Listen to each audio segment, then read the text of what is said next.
You're listening to the AfterBuzz TV network, now the largest new media platform on the web, and your #1 source for after-show entertainment. Very good, Keith Johnson.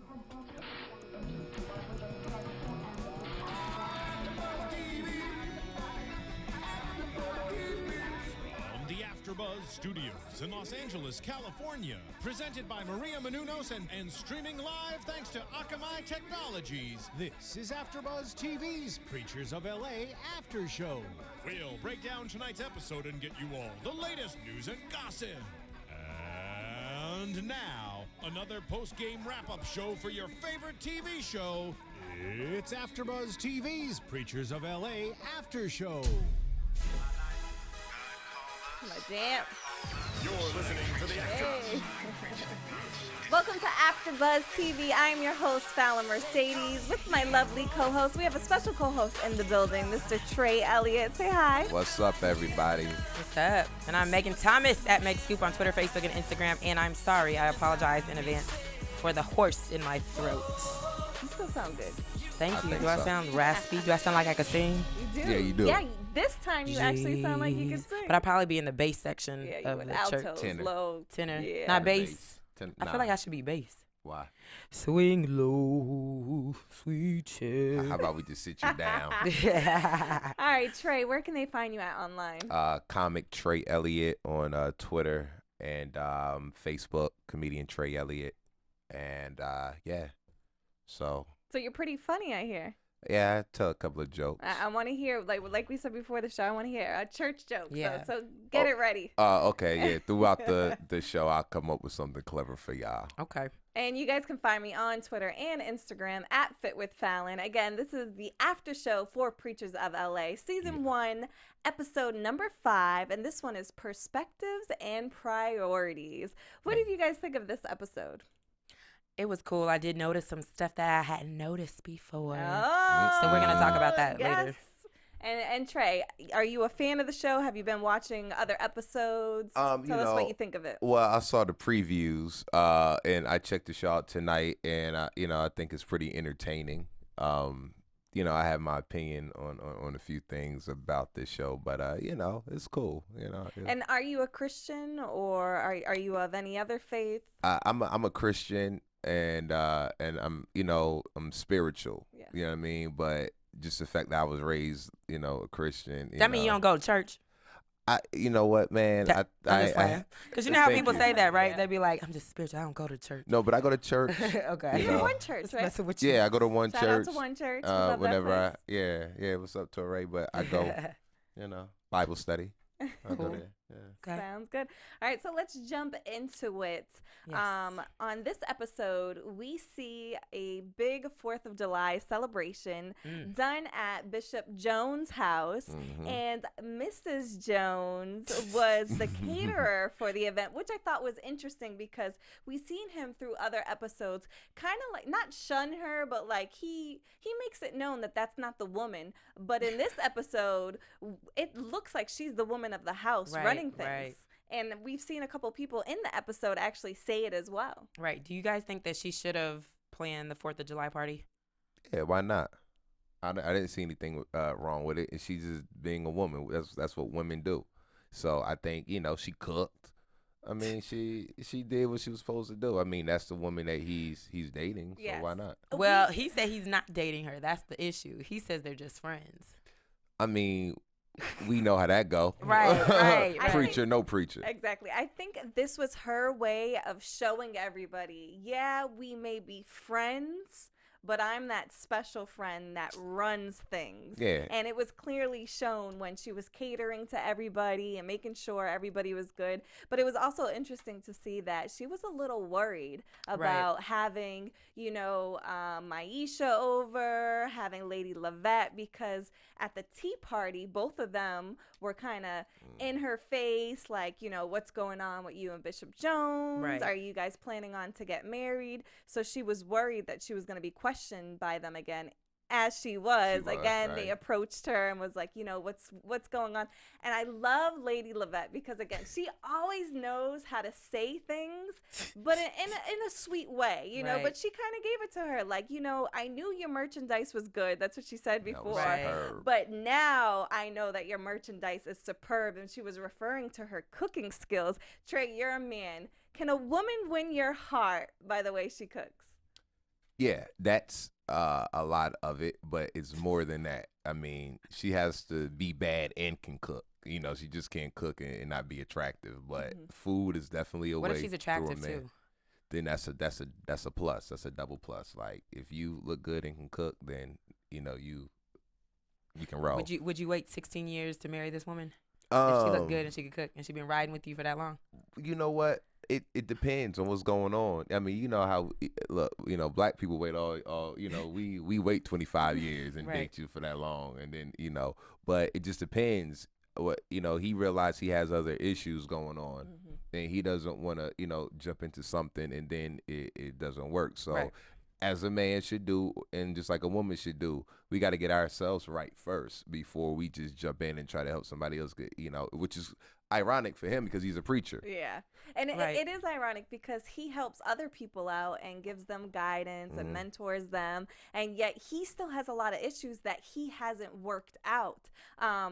I love Bishop Ron Gibson because He got on them keys and like he said, he slayed it. Yo, and it was funny because Deitrick kind of seemed a little jealous. Like, hold up. I'm the gospel singer here. Right. Well, you was there beforehand. You should have been got on the piano. Deitrick. Exactly. And Gibson was just playing away and singing. Right. But what was also interesting was Bishop Gibson kind of, told Jones, you know what, that is a fine woman you have up there that you should marry. So let's play some pool, and whoever wins will get to decide, I guess, the fate. So Right. Gibson was saying if he wins, Jones has to marry Loretta. Right. And if he loses, I guess he didn't have He to gets to marry. stay a bachelor. Yeah, he gets to stay a bachelor. I'm sorry, sir. If he ain't want to marry Loretta in 16 years, it's not gonna happen the over a pool game. pool ain't gonna do nothing. It and sure isn't. I think Ron got a crush on Loretta. Right. Yeah. That's what I was I'm like, saying. yo, you going He a was little like too that hard.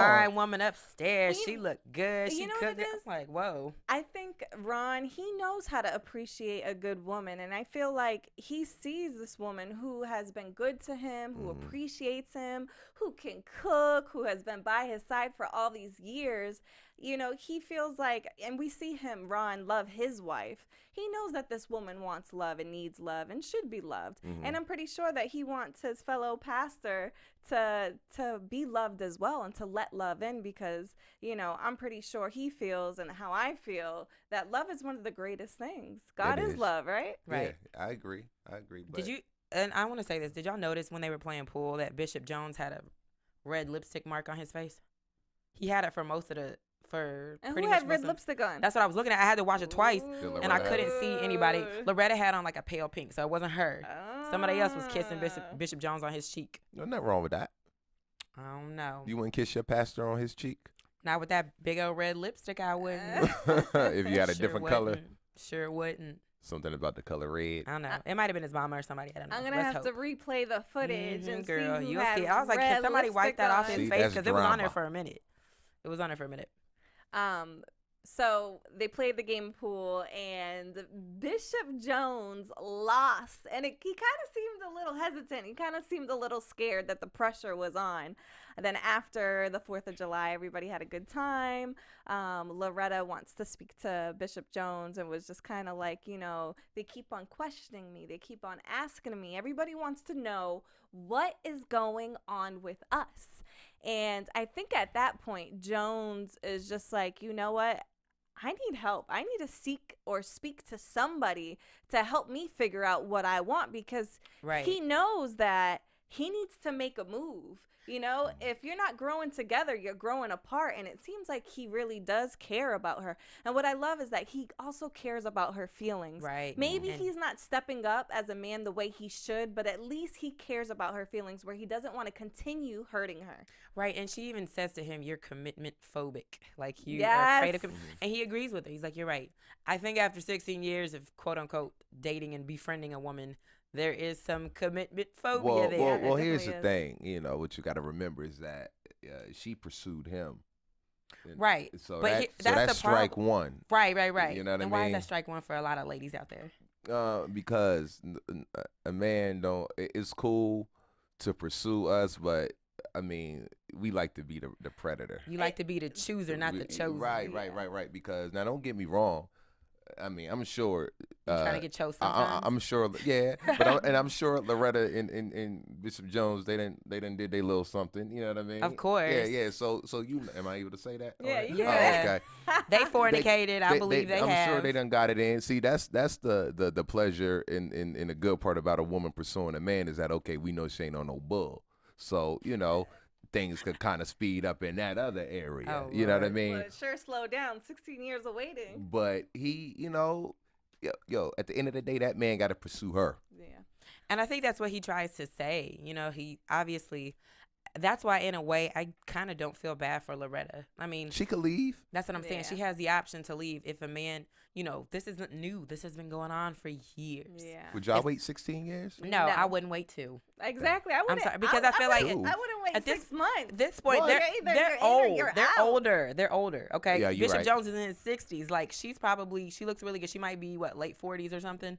Yeah, she's pretty too. That's what I'm saying. So she looks really good for her age, and I'm sure she's older than what she looks. Yeah. So she's probably late 40s. She might even be in her 50s. Either way, this woman has wasted 16 years of her life with a man who That's does on not want her. to marry her. That's on her. Exactly. I can't even be mad at him for that. There's a scripture in the Bible. I apologize. I didn't bring my scriptures today. damn, but somewhere in it, it says that a man is supposed to leave his parents' home and find a woman and That's in marry Genesis, her. girl. Yeah. And to me, that scripture speaks volumes. And it's basically saying what we're talking about right now. The man is supposed to find his wife. It doesn't say women leave your parents' home and go get your man. Preach. I do believe if you're interested in a man, you should let him know. But there's a difference with the pursuing. I think the man should be the chaser. And it goes back to, you know, the old age times when men are the hunters. They go out and get the food and the women are the nurturers. And I feel like when you take that away from the man, I feel like it's taking their manhood away. Right. Then Part of their purpose. yeah, and Right. then you get stuck into situations like this where, you know, you're not moving forward and you're not getting that ring and you're not really getting what you want in a relationship. Let this be a lesson, ladies. Don't be Yeah. pursuing these men like this, expecting something to change. Yeah. But I feel Right. like, you know, you should have a time frame. You should be like, you know what? Maybe it's okay if you want to be there for a little bit just to let him know you're available. But after you got to put a time limit on. You got to put a cap But on you that. know what, And when though? that cap comes, you got to leave. At least he's being honest. with her. Right. So That's you why I said I can't you know what fault I mean, so you him. can't fault him. He's keeping it 100. It's just, hey, she hooked on something. You know. But I will say this: when he does say something about that with the therapist. He says that, you know, she pursued me, Yeah. and that, you know, I wasn't the one pursuing her, and I wasn't the one that, you know, hooked her. Like whatever she wants, she gets. Yeah. And the therapist says to him, "Well, you responded though." Exactly. So he's not completely blameless in this situation, because I feel like if he, I feel like when you know better, you do better. If you know you don't like Exactly. this woman, you don't want to marry Guilty her. by association, kind of the Right. same thing. You got- know what you're right. doing. Right. You got to step back from her a little bit and say, okay, I know I get it and I don't want to be with her, but that means I got to limit my communication with this woman so she gets it. Yeah. See, he And- want his cake and eat it too. He definitely does.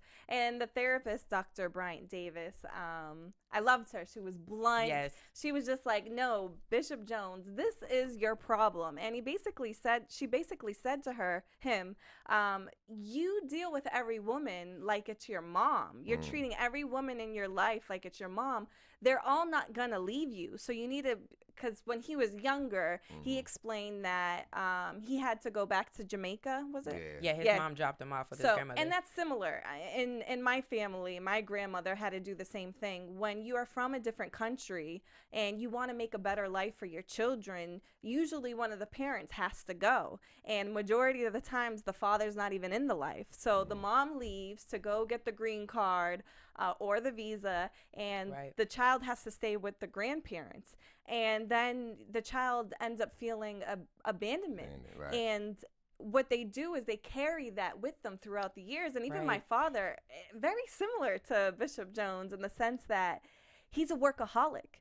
And he was just like him. And Bishop Jones explained, I work so much maybe because I don't want to let anybody in. Right. Right. And I think that is the case. He let his first wife in, but worked so much, probably didn't let her all the way in.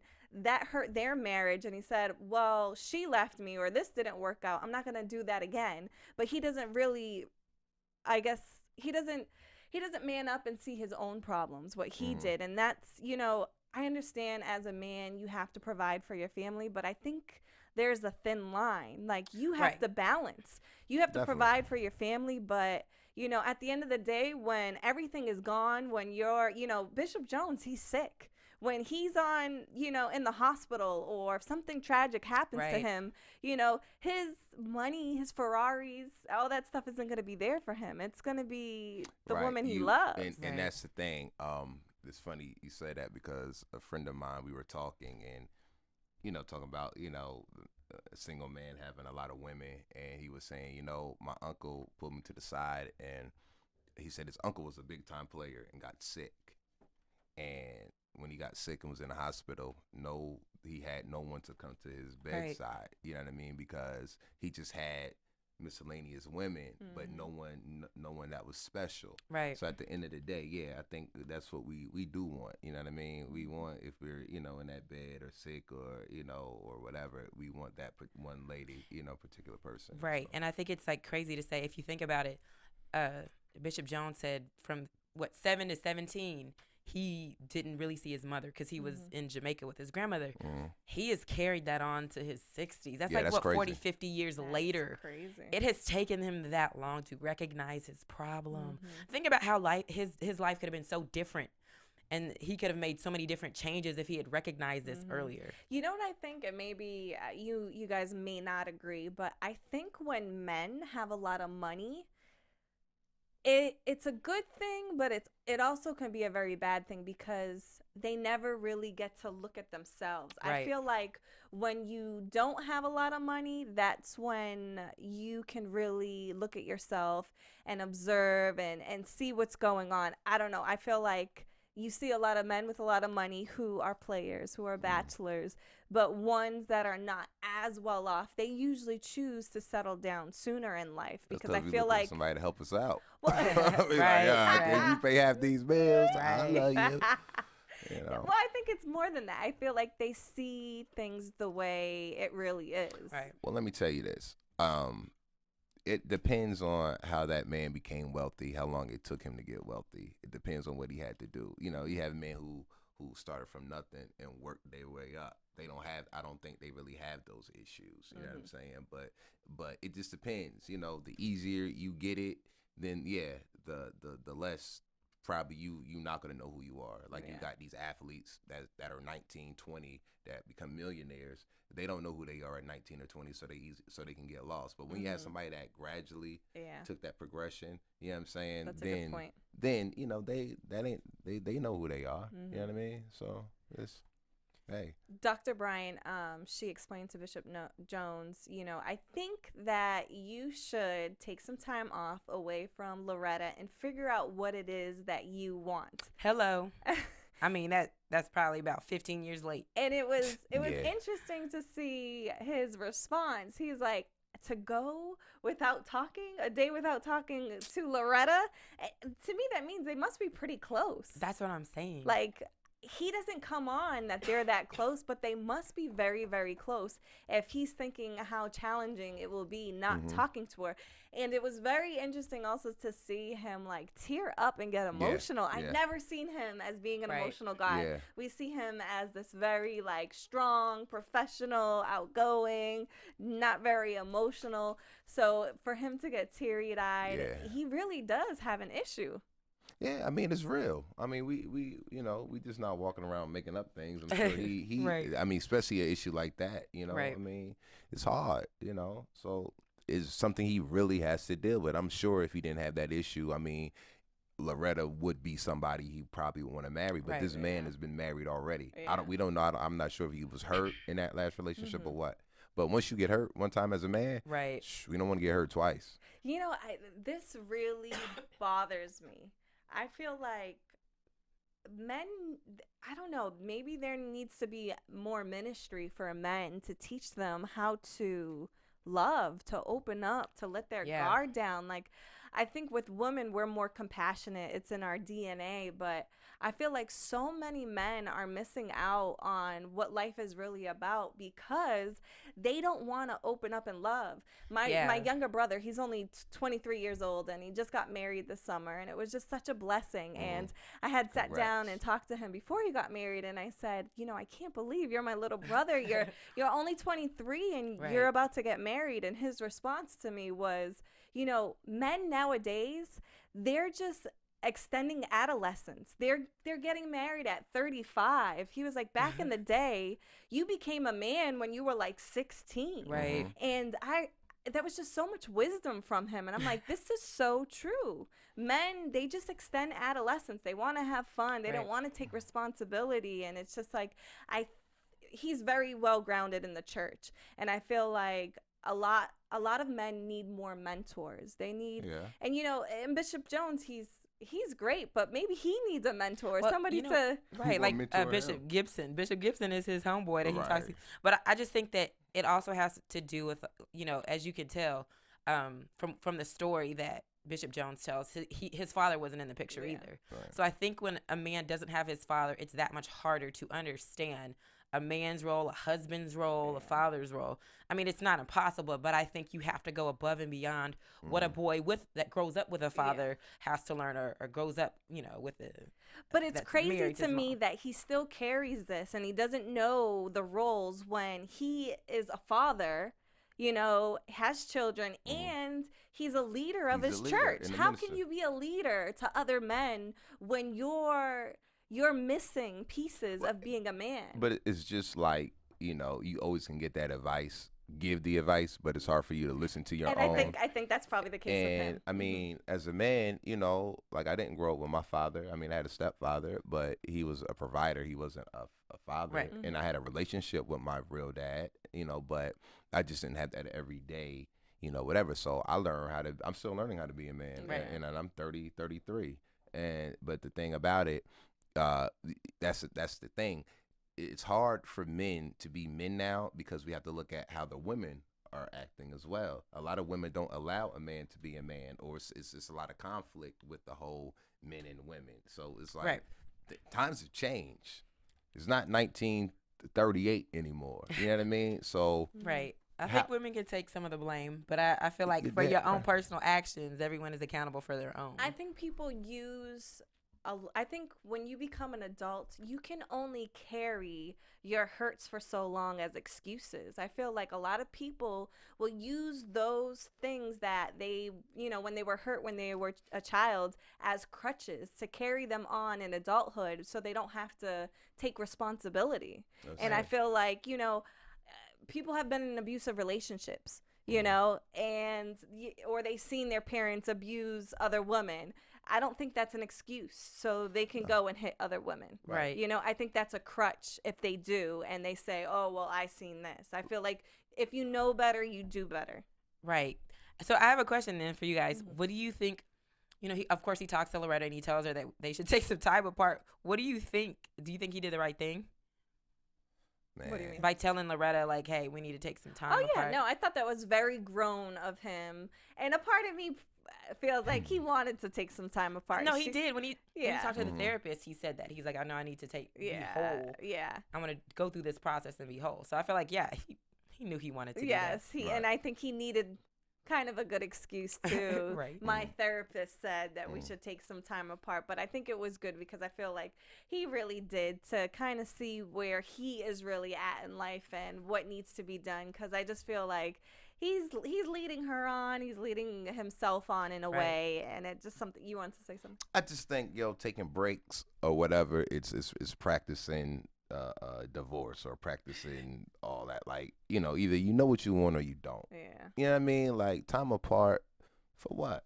He know if he want that woman. That's what I'm saying. I don't think he really wants to be with her. I think this is the excuse of that he's like, I took some time to think about it, and I just feel like we're not compatible. I feel like that's what it's going to lead up to. Yeah.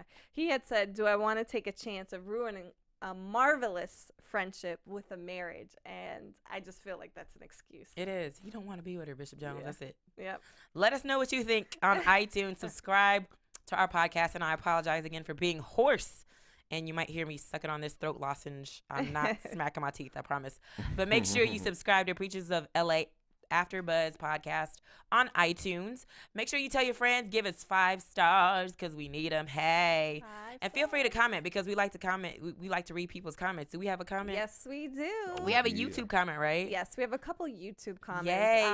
Last week on our after show, I just kind of gave my opinion, and I was like, to me, something just seems suspicious where Deitrick and Dominique, their wedding was only 4 weeks away, and yet they ran off and got hitched. Right. It just didn't seem right. My assumption, she's Shotgun. pregnant, and they don't want to tell anybody. So some of our fans agree. Stars Avita says, I believe you, Fallon. I think something happened, so they had to get married quickly. Ron Prince said, I love the review. Thank you, Ron. And he says, agree, Fallon. I believe that Deitrick and his wife did get a quick wedding because she's pregnant, but I love them both and wish them well. Okay. So you guys out there, we love you guys commenting, Yes. rating, and subscribing to us. And then also, Miss Suzuki said that the minister Nissan, who officiated yeah. the wedding, was actually from Making of the Band. And he was. I remember him. I think he was a drummer or something. Yeah. I think. I Wow. can't remember. That's funny. Good eye out there. But yeah, we love the comments. We love you guys chiming in. It's just interesting to see and hear what you guys think of the show too. Well, let's talk about Deitrick and Dominique then, since we're on that tip. So Deitrick and Dominique, they ran off and got married in Faye's backyard, and they are officially with their string rings, husband and wife. Right. So Deitrick said that he got booked to perform at Essence Festival, and he said it was a great way to go to New Orleans and to have like a little honeymoon with his new wife. So they traveled down there, and Bishop Jones was down there too, preaching at the Essence Festival. So they had met up, and Deitrick said he wasn't going to tell anyone, but he did tell Bishop Jones, hey, we got married. And Jones thought it was a great thing. He was like, it just Right. lines up what you were already trying to do. And then Deitrick was kind of in favor of Bishop Jones. Like, why is everybody on your back Right. trying to pressure you to marry Loretta? Right. And it's funny because he does say that about Ron Gibson. He says, why is Gibson all in your business? And I'm not gonna lie, Bishop Gibson, you were all in the business. He was. Like, That's why I completely. love him, though. That's why I love Girl, him. that's messy. No, it's messy, but Something he about does it him. in a right way. He's it's messy in a right way. it's different to be in somebody's business that's dirty, Mm-hmm. like throwing somebody on the bus, under the bus, or gossiping. But he's just trying to help Jones Man, do the something right about thing. Ron, man. I don't know, man. I'm not a true, but I'm questionable about. I like Ron. I'll say that. But I do. I think it's funny about Deitrick and Dominique when they get to the hotel room. And he's like, let's take a shower together. We're husband and wife. And she's like, hold on, I'm a black girl. I gotta wrap this hair first. And he is so hilarious, acting like he didn't know her hair was real. He was like, "Oh, you gonna take a tooth out too?" I'm just like, Deitrick. That was stop it. that was funny. That's That was real funny. though. Black girls, you can't just be like jump in the shower. I mean, this is wash and wavy, but on the days that it's straight, no. I gotta slick that down, wrap. Yeah. Do all that to it. Right. I think it must feel good for them to finally be out and about and not have to get dropped off at home and be able to just love each other the way Right. they want to love each other. So even though I don't agree that they're hiding something from us, I do agree that, they got married and they're doing the right thing and they're Right. happy. So it's nice to see them. And I will say, last week, I was like, no, Dominique is not pregnant. I don't know what you're talking about, Fallon. You're crazy. This episode, I watched so closely to her belly. The girl's pregnant. I'm sorry. Yes. In the tan dress, when they're walking, you see a little bump. In the peach salmon dress, That's what I saw. like Did you could see I she got a noticed little that. bump there. She's trying to hide it with Yes. like a A little jacket and a bag bag. yep. And then when she sits down to talk to her mom, Miss Faye, she like takes her bag and like deliberately moves it in front of her stomach. I'm sorry, baby. I think you're pregnant. Sorry, Dominique. Yep. So what do you think about him going back to preaching? Do you think you think that was cool about what his dad did? because of the first quote unquote scandal. I respect his father, and this I'll say because we see these bishops, like we're talking about Bishop Jones, where I mean, his situation's a little different, but, he's with this woman for 16 years. It's kind of not fair. And I think as a preacher, you shouldn't be leading people on. You should be doing your best that you can. And I think it was right of his father to be like, no, if you're not living accordingly, you shouldn't be preaching. But what I don't understand is, okay, you're trying to do the right thing. You don't want to preach when you're doing the wrong thing, but isn't being a gospel singer and ministering through your songs, isn't the same thing as preaching? Right, it is. It's just a different form. So I don't think he's wrong in saying that this is what God has him doing in this time, which is just, preaching the gospel through song. And I'll respect what his father said, about making him step down, because if you think about it, Deitrick wasn't fully divorced yet when Dominique got pregnant. So that's just so messy in itself. So you're still married to somebody else. You got another girl knocked up. It's just so much going on. So I think his father was like, just to keep the negativity away from the church, because that comes with a lot of stuff. People start leaving the church. People start doubting God because they see this quote unquote man of God that they have put on a pedestal sinning. And guess what? I mean, nobody's free from sin. Like, you're going to sin, even when you're a preacher. But there's some people who don't understand that. So for those people, you have to make it clear. And you can't be a stumbling block for people who don't understand. I remember growing up in the church, and they had called me to be like a ward missionary. I had to help out with the missionaries, and at that time I was doing things that I wasn't supposed to do, and I told myself, I was like, I cannot be preaching to people. Girl, you was going around with the little Gideon Bibles hitting people. What was you doing? What was you doing as a missionary? We were going to people's homes, members who were broken, who needed Bible study and praying. Oh, that's so cute. Yeah, but I took it so seriously. I was like, I cannot do this.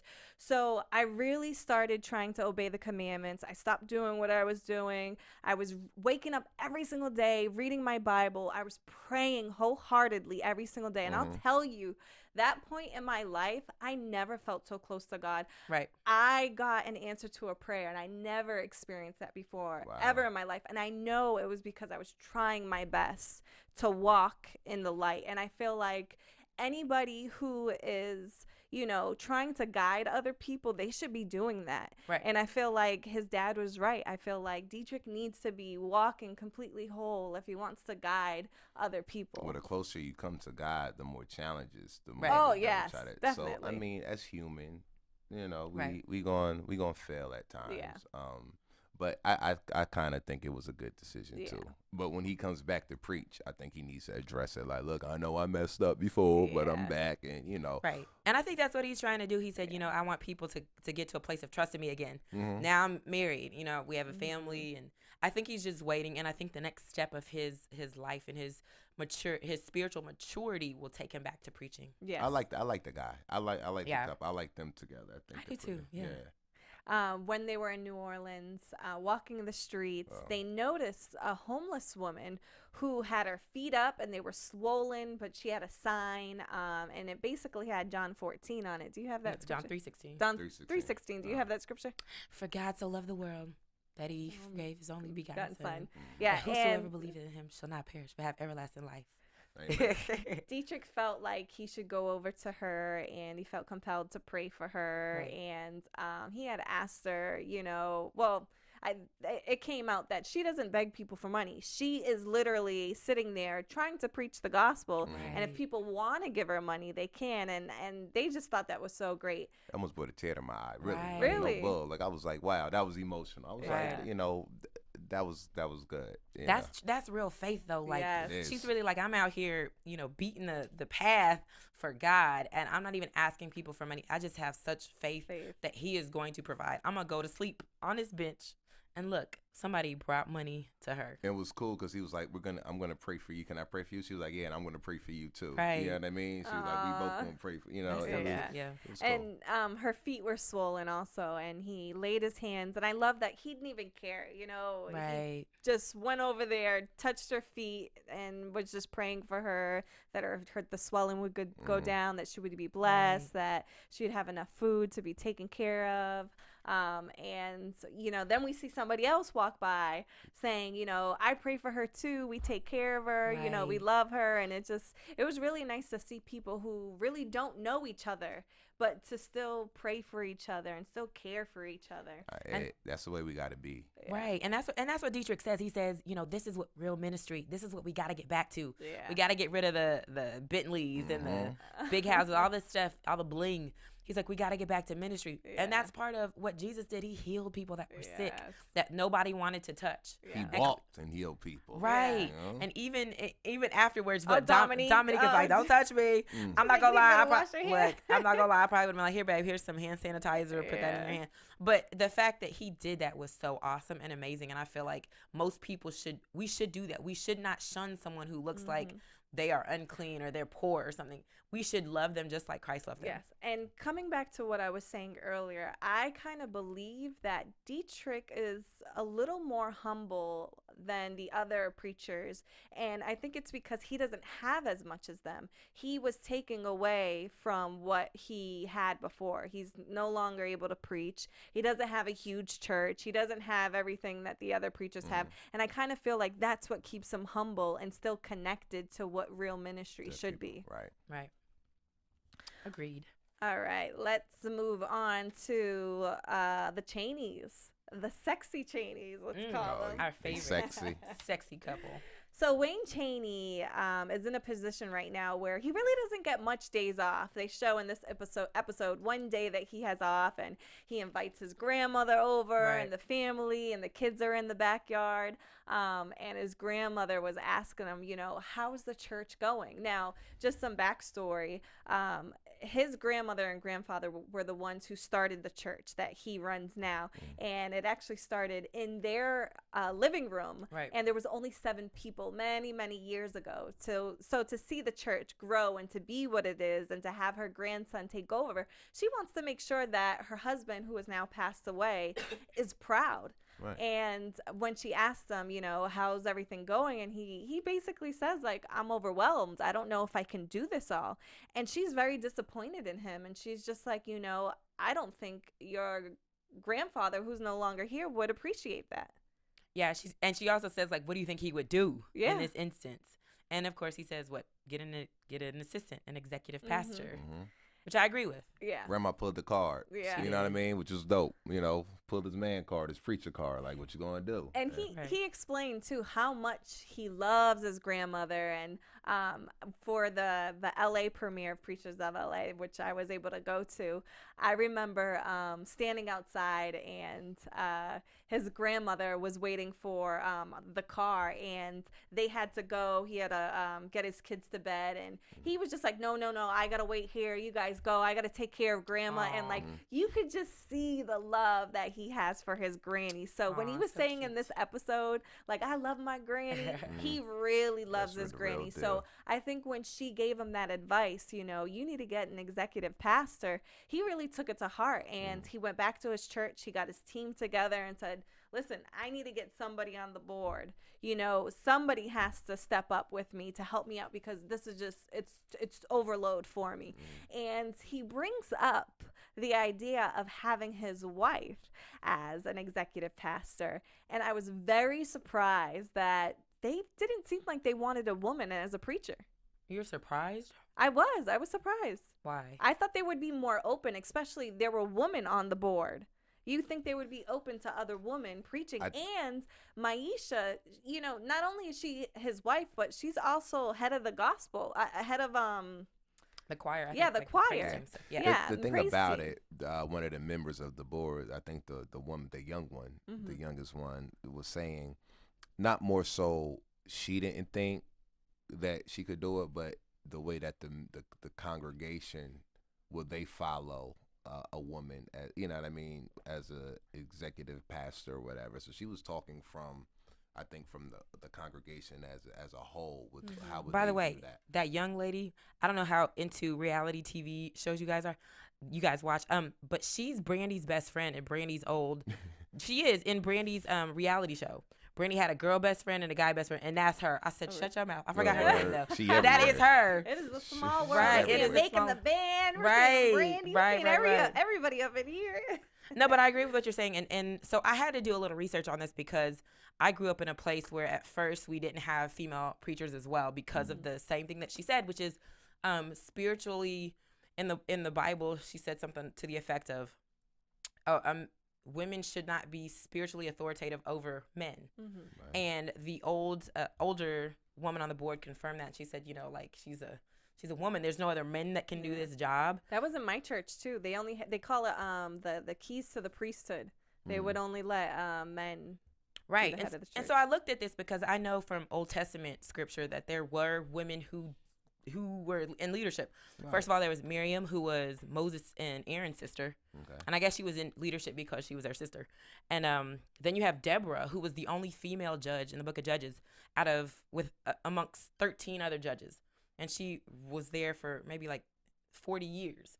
She was the judge. And this was before Israel had kings. So she literally was like the top person dishing out spiritual advice to people. Mm-hmm. And then you have Huldah, who was the only female prophet among male prophets in the Bible. So I'm looking at this and I'm like, okay, so there are women these are spiritually authoritative women in leadership. Which is not a problem. Which is not a problem. However, you look in the New Testament, and if you're a Christian, you fall under the new covenant, which is Jesus Christ. So you do believe what's in the New Testament. In the New Testament, there's a verse, 1 Timothy 2:11 through 15, and it says this, and I had to look it up because it's true. Women should learn quietly and submissively. Amen. I do not let women teach men or have authority over them. Let them listen quietly.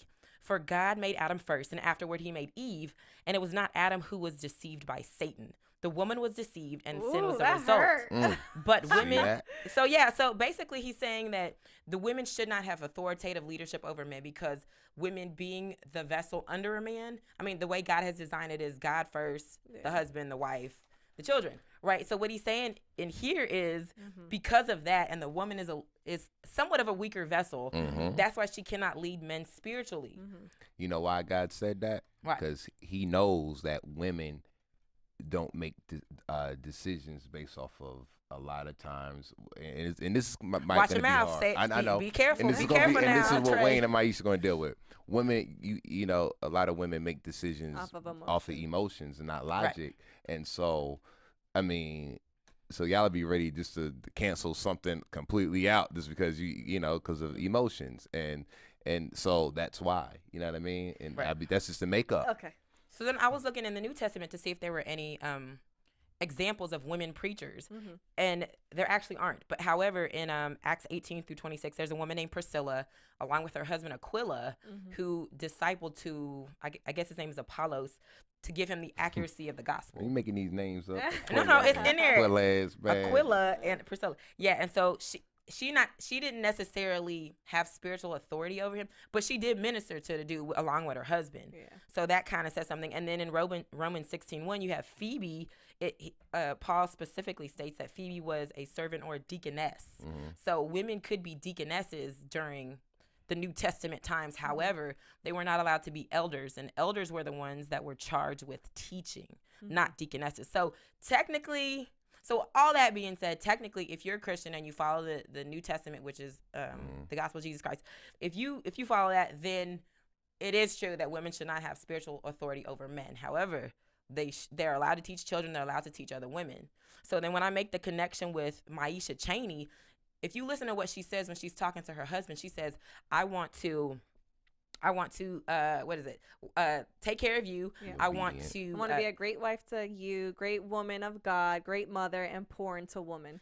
Exactly. She doesn't say anything about men. Right. So if that's what the executive, if they outline the executive pastor role to say just that, which is minister to women only, then I feel like she should be executive pastor. But if not, I would have to agree with the board. You know, hey, I see it as being issues, man. Right. And you know he was very hesitant. Like, listen, I don't want you to bring none of this at home.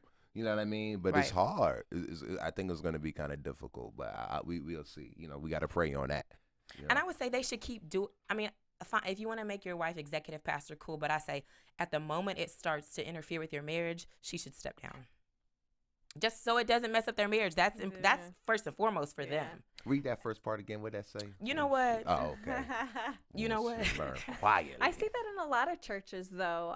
You see the husband as the head, and then usually the wife is, the executive pastor underneath them. So this is common, and I still believe that having the man as the head pastor, I feel like that kind of it kind of is in accordance and alignment with the New Testament, because the man is still the head, and it exemplifies what the home should be like, what the Jesus Christ and the church relationship is, and everything like that. So I think it's going to be great for her, and I think she'll be able to get close to him in a different way. True. That she wasn't able to be. I don't know if it's going to be a good thing. Why? Because it's hard. Because, working with your spouse is never easy. Yeah. And it's really hard to turn it off, because there's times when he's going through something at church and he needs an ear. So when he gets home, he's like, babe, listen to me. I got to run this by you. Yeah. But if she's also part of the problem, he says that I can't treat her like any other employee. Yeah. And that's an issue, because you got to be able to separate that at work. Right. I believe that if you are in a relationship, which it seems like they are, where he sees her as being equal to him, kind of like that saying when, woman was pulled out of the rib, not above the heart to be above the man, not below to be underneath him, but from the side to be equal. I feel like if they are equal and they are one, I feel like taking on the responsibility with the church, she'll be able to alleviate some of those problems and help him out. And she, like she said, she has his best interests at heart. Right. So if anybody is going to be passionate and care for him and take care of the things with, having his intentions or, what he has in mind for the church, it's going to be her. Right. I agree. So, yeah. You guys out there, let us know what you think. Do you think it was a good move for Wayne to promote his wife as executive pastor? Or do you think that, like some of the members of the church, it should be a man who's not that close to them, who obviously is not married and to them, or and you can't forget the saying, behind every strong man is a strong woman. Yes. But she's just being strong quietly and submissively. And what's really cute is that she's crying, and she went on to oxygen.com and she blogged, and she was kind of embarrassed that she was like, I look like a big baby up there, and it's just like like she's trying to get crying those points. Emotions you're talking about. No, but it's true. Women are very emotional, but that's what makes us women. That's what makes us great wives, great mothers. Right. So I don't see anything wrong with it. I don't want a woman tougher than me. All right, let's move on to Mr. Trey Elliot, who is in the building. You guys out there, if you don't know too much about Trey, if you live in the LA or other places, you've traveled and done your comedy. Yeah, I've traveled a lot. You might have seen him online at Comedy what is it? The Comedy Store, Laugh Factory, Improv. I've been a lot of places, but in LA, that's where you can see me a lot. Flappers, all the clubs here, you can see me at. How long have you been doing comedy? October was my 11th year. Wow. That's a long time. Grind. Not as long as Bishop Noel Jones was with dating Loretta. But, right. 11 years I've been married to comedy. And just to tie it in with the show, speaking of your faith, I know being in this business is very difficult, and to be at it for 11 years, what has the role of your faith tied in with it? Man, I was just telling somebody today, I gotta get home and pray. You constantly just gotta just talk to God. And just have faith, man, because you're dealing with so much out here in this industry that's of the devil. You know what I mean? And you just have to be strong. And we go through these different like I tell people, like, I want to sometimes go all the way in with my faith and with God, but I'm trying to get this money first. You know what I mean?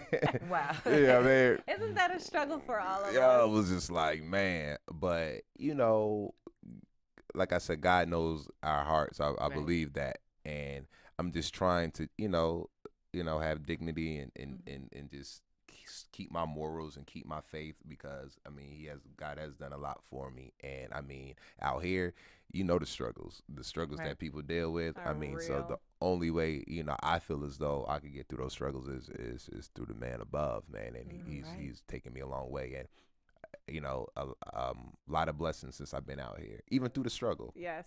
You know, you got to see the blessings through the struggle, and that's Right. what I do. Oh, yeah. You know what I mean? Who's your favorite pastor on the show? You know what? I'm not feeling Ron. You know, I'm not something about Ron, man. favorite. But I like Wayne. I think Wayne Chaney is pretty dope, man. He's a cool dude. He reminds me, and it's funny because I was just at Bible study last week. I go to the casting director Robbie Reed's house for Bible study. She has Bible study. Oh, I just interviewed her for the Best Man Holiday. Oh, really? Carpet. Yeah, she casted that. yeah. Right. That's my very good dear friend, and I went last week, and Dondre Whitfield was speaking. If y'all know who he is, Actor, yeah. and they kind of look alike, Mhm. and he was speaking about his faith in the industry and the changes that he's been going through, and you know, and he asked what our purpose was, and you know, at the end of the day, our purpose is to really serve God. You know what I Yeah. mean? And through whatever way we feel as though we can do Right. that.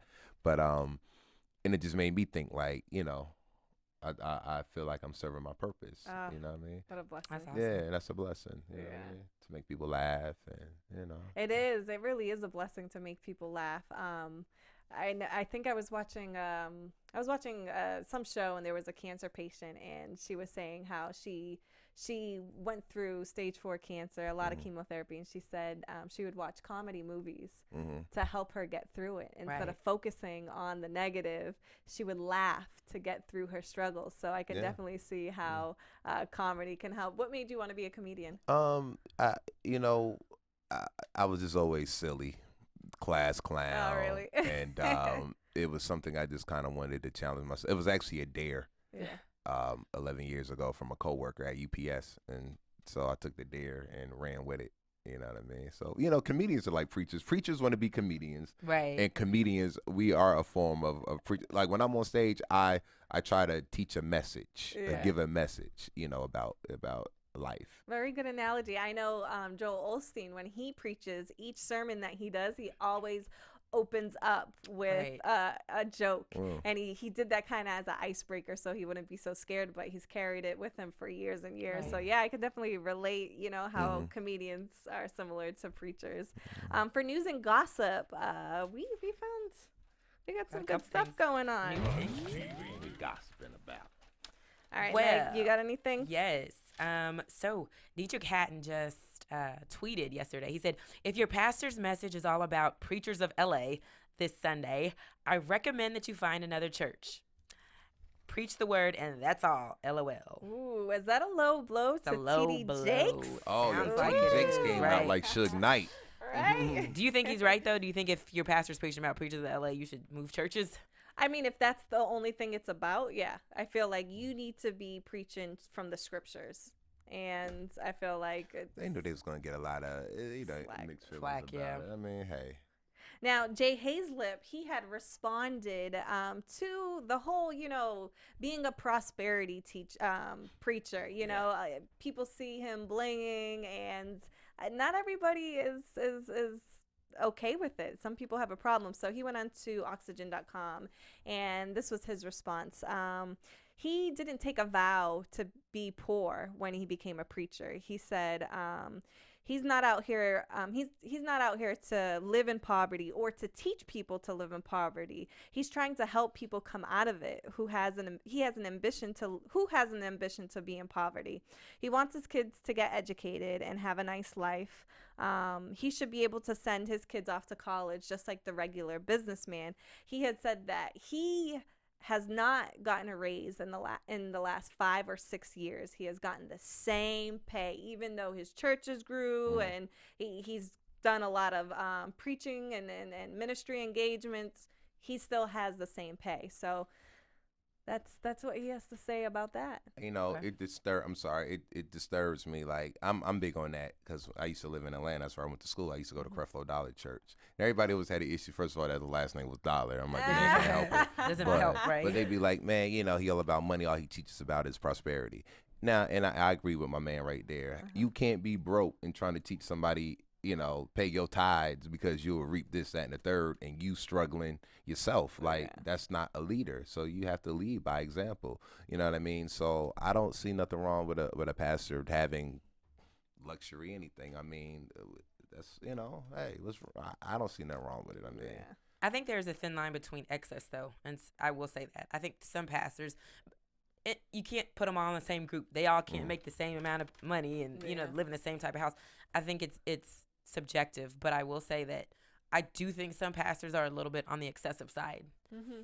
Especially if you have thousands of people in your church and some people can't put food in their mouths. Yeah, that's we have the an problem issue. that I have. They're on the streets because they can't pay their rent. I think that's when something needs to change. I agree. If you're really there to help people, then your congregation shouldn't be starving. And then another thing, a lot of pastors, and I see why, but at first it kind of was like, what? Is that a lot of pastors have security, can't touch your pastor, you can't get to your pastor, you know what I mean? And you're just like, oh, is this Diddy or is this my pastor right here? But then I also know that, hey, just a lot of people that don't like exactly, pastors, like so Bishop McClendon, he had some Right. people, some death threats. Yeah. And they did that to Jesus. You know what I'm saying? But Jesus still, he had his disciples. And they were security because people would try to yeah. touch them and stuff. So, okay. All right. And last week, the preachers were all on the Arsenio Hall show, which was such a fun show. The preachers actually had a preach off where they had a certain amount of time to get up and do their best sermon. Who won? It was a close call, but if I had to say anybody was the winner, it was Deitrick. Okay. He's not even preaching. Exactly. Deitrick did a great job. McClendon did a great job. And I give it to Hazlip. He was the first one up there, and he gave it to everybody. So it was nice to see the preachers be able to preach on late night TV. There you go. Amen. All right, let's talk about some predictions. All right. And now, your AfterBuzz TV predictions. Okay, I'll do one prediction. Go ahead, girl. Wayne is supposed to be getting a tattoo next week with the hay slips, and I say go for it, and we'll find out why next week. I'll give you, girl, I got Bible for them tattoos. Wait until next week.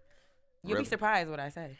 Oh, okay. I'm going to check it out. Yeah. I don't mind him getting a tattoo, but I don't either. It better be something Christian-like, though. He might get Thug Life tatted on him. I mean, he might. He'd be a thug for Jesus. Right. I think whenever you do anything in the name of Jesus, well, not anything, but I feel like if it's not hurting anybody, I feel like, I don't know. I personally don't have any tattoos. I was scarred growing up in the church saying you can't harm your body, but for me personally, I don't see there's anything wrong with it. But I do think his wife, Maisha, she kind of elaborated in the sneak peek for next week, but she's not for it. And I feel like, the Hazlips, as cool and how many tattoos they have, they're not going to change her mind. I feel like she's against it, and if her husband goes through with it, she's not going to be happy. No doubt. There we go. Yeah. Do you predict anything, Mr. Trey Elliot? You know what? I'm going to do my prediction on Bishop Noel and Loretta. You know what I mean? Are they going to get married? They're not gonna get married no time soon, but they're gonna get back together. Okay. They're gonna get. I don't think this break is gonna last long at all. I agree with you. I think after 16 years, their friendship ain't going nowhere, and we're going nowhere. We'll be here next week, Thursday, 8 p.m. Right. Thank you for watching the after show for Preachers of L.A. I'm Fallon Mercedes. You can find me on Instagram and Twitter at FitWithFallon, and check out fitwithfallon.com. Maisha, I don't know if you guys noticed, but in her confessionals, she looks a little thinner, and she lost 20 pounds during the season. Wow. So check out my site to learn her tips how she lost some weight. Perfect. And you can always find me on Twitter, Facebook, and Instagram at Megascoop. And next week, hopefully I will not have this frog in my throat anymore. Now you can find me at Comic Trey Elliot on Twitter, Comedian Trey Elliot on Instagram and Facebook. We'll pray for you, Meg, for your voice. Thank you. Hallelujah. Lay hands. Thanks so much, Trey, for coming on. No problem. Thanks for Love your having me. opinions. You guys, remember, rate, subscribe, comment, and we will Please. see you next week. Thank you for tuning in. From executive producers Maria Menounos, Kevin Undergaro, Phil Svitek, and the entire AfterBuzz TV staff, we would like to thank you for listening to the AfterBuzz TV network. To watch or listen to other after shows and post comments or questions, be sure to visit AfterBuzzTV.com. I'm Sir Richard Wentworth, and this has been a presentation of AfterBuzz TV. Buzz you later. The views expressed herein are those of the hosts only and do not necessarily reflect the views of AfterBuzz TV or its owners or principals.